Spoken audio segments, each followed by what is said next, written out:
Here, a fort was to be erected, and the vessels built necessary to carry into execution their proposed discoveries by sea. The British government sanctioned the plan, and everything was ready for the undertaking when the American Revolution prevented it. The expedition of Sir Alexander Mackenzie is well known. In 1793, he crossed the continent and reached the Pacific Ocean in latitudes 52 degrees 20 by 48 degrees, in latitude 52 by 31. He partially descended a river flowing to the south, in which he erroneously supposed to be the Columbia. Some years afterward, he published an account of his journey. It suggests the policy of opening an intercourse between the Atlantic and Pacific Oceans and forming regular establishments, quote unquote, through the interior and at both times extremes, as well as along the coasts and islands. Thus, he thought an entire command of the fur trade of North America might be obtained from latitude 48 degrees north of the pole, excepting that portion held by the Russians. As to the quote-unquote American adventurers along the coast, he spoke of them as entitled to but little consideration. They would instantly disappear, he said, before a well-regulated trade. Owing to the jealousy existing between the Hudson's Bay and the Northwest Company, this idea of Sir Alexander Mackenzie's was never carried into execution.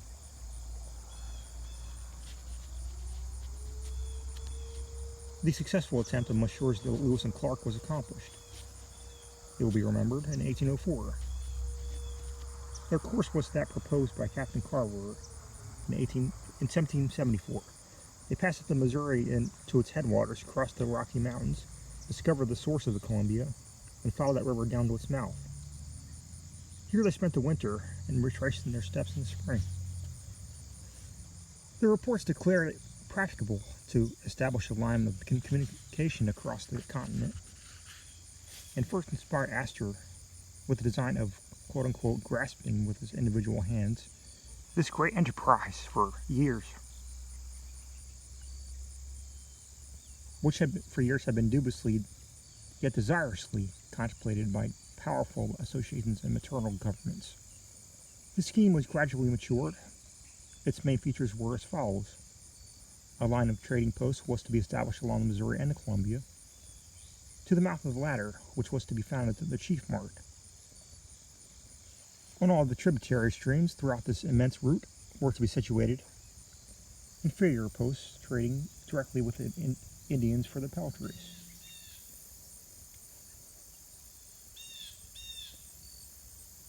All these posts would draw upon the mart at the Columbia for their supplies of goods, and would send thither the furs collected.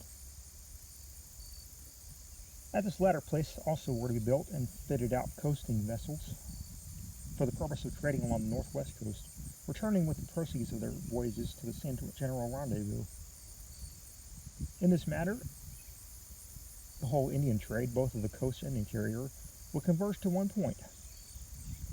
To this point, in continuation with his plan, Mr. Astor proposed to dispatch every year a ship with the necessary supplies. She would receive the peltries collected, carry them to Canton, there invest the proceeds in merchandise, and return to New York.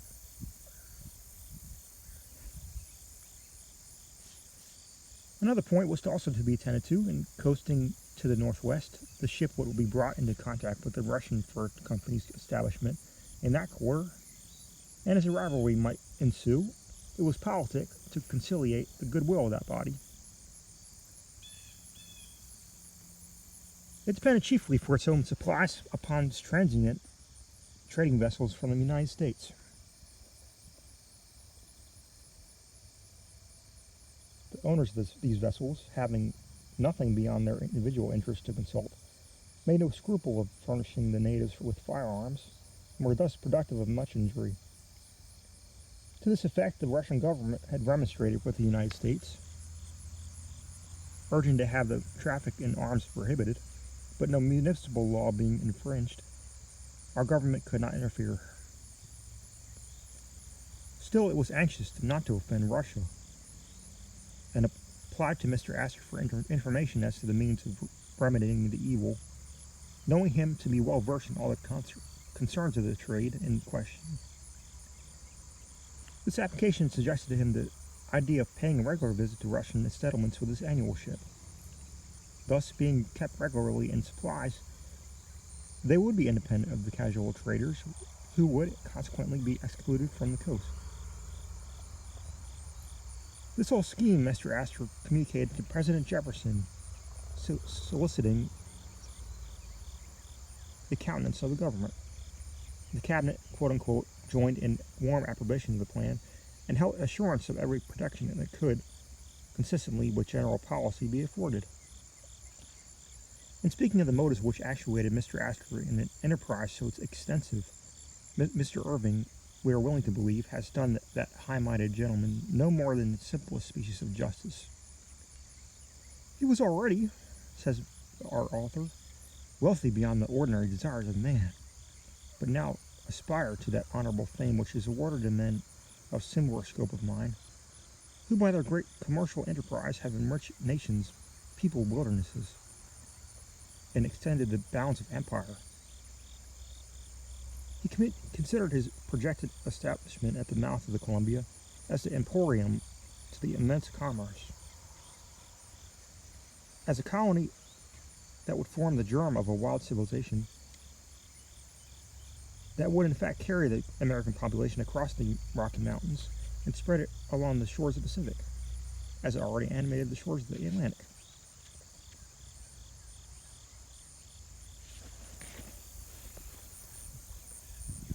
A few words in relation to the Northwest Company.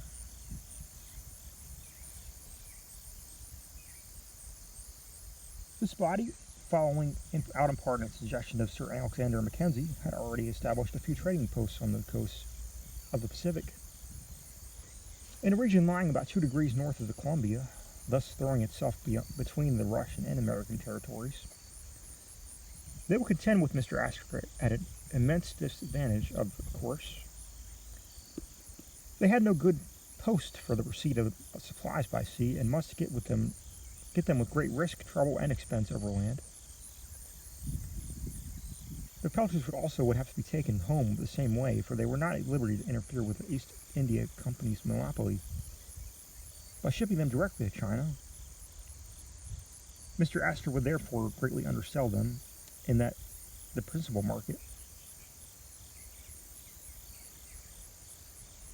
Still, as any competition would prove detrimental to both parties, Mr. A made known his plans to the Northwest Company, proposing to interest them 1/3 of his undertaking. The British Company, however, had several reasons for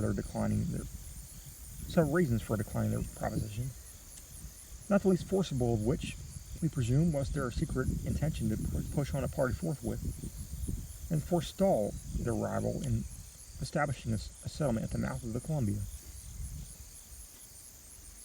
In the meantime, Mr. Astor did not remain idle. His first care was to procure the proper coadjutors, as he was induced to seek them principally from among such clerks of the Northwest Company as were dissatisfied with their situation in that body, having served out the probationary term, and being still, through want of influence, without a prospect of speedy promotion. Among these generally men of capacity and experience in their particular business, Mr. A obtained the services of Mr. Alexander Mackay, who accompanied Sir Alexander Mackenzie in both of his expeditions, Mr. Donald Mackenzie,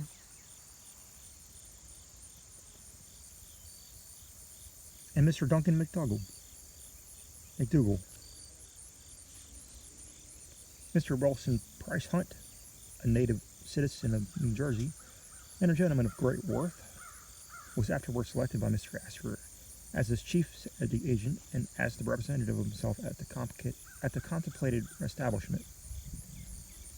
In June 1810, quote-unquote articles of agreement were entered into between Mr. Astor and these four gentlemen, acting for themselves, and as for the several persons who had already agreed to become, or should therefore become,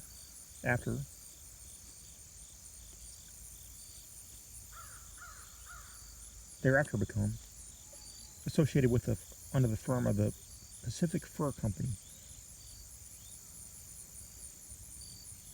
This agreement stipulated that Mr. A was to be the head of the company, to manage its affairs at New York, and to furnish everything requisite for the enterprise at the cost. First, at first, costs and charges provided an advance of more than $400,000 should not be at any time involved.